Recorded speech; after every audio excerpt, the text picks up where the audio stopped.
Hey there, if you love curling up with a book but don't think you have space for a reading nook, think again. You don't need a whole room or a fancy built-in. A cozy reading corner can fit just about anywhere with a little creativity.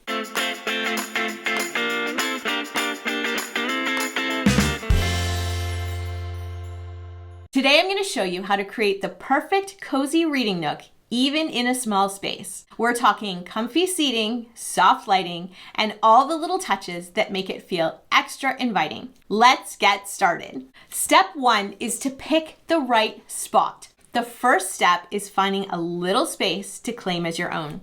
It doesn't have to be big, just somewhere that feels tucked away and cozy.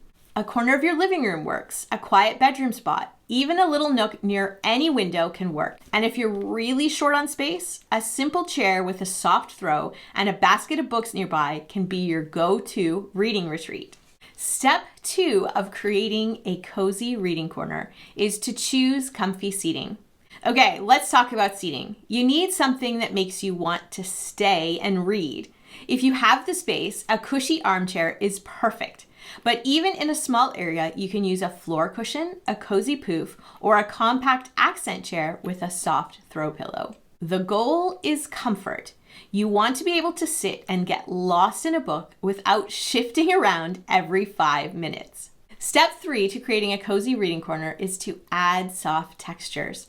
A cozy reading nook is all about layers. I always make sure mine has a soft throw blanket, a good pillow for back support, and maybe even a rug to warm up the space. It's amazing how just a few textures can make a space feel so much cozier. Step 4, get the lighting right.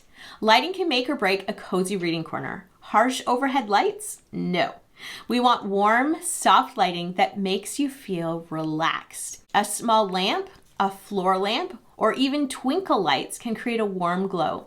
If you don't have good natural light, go for a warm-toned LED bulb. It makes all the difference. And if your space is a little dark, a clip-on reading light or a sconce works great for adding brightness without taking up space. Step 5 to create a cozy reading corner is to add a side table or a smart alternative. Trust me, you're gonna want a little spot to set things down. A side table is perfect, but if space is tight, try a stool, a floating shelf on the wall, or even a stack of books. Because let's be real, no one wants to hold their tea the whole time they're reading. Step 6 to creating a cozy reading corner is to make it yours. This is the fun part, adding the personal touches. A reading nook should feel like your little escape. I love adding a candle, a plant, fake for me, or a framed quote about reading. A small bookshelf or book basket nearby is also great for keeping your current reads within reach. Little details like this make your nook feel special and inviting. Step 7 for creating a cozy reading corner is to keep it clutter-free. A cozy space should feel peaceful, not overwhelming. I like to keep my reading nook simple, a comfy seat, a soft throw, and a few books. Too much clutter makes it hard to relax, and this space is all about relaxing. And that's it. Creating a cozy reading nook doesn't have to be complicated or take up a ton of space. Just find a comfy spot, add soft layers, warm up the lighting, and make it your own. Do you have a reading nook in your home? Let me know in the comments. I'd love to hear how you've made it cozy. If you enjoyed this cozy reading corner video and found it helpful, please give it a thumbs up and hit subscribe down below so you don't miss any of my future videos focused on creating a cozy space you love.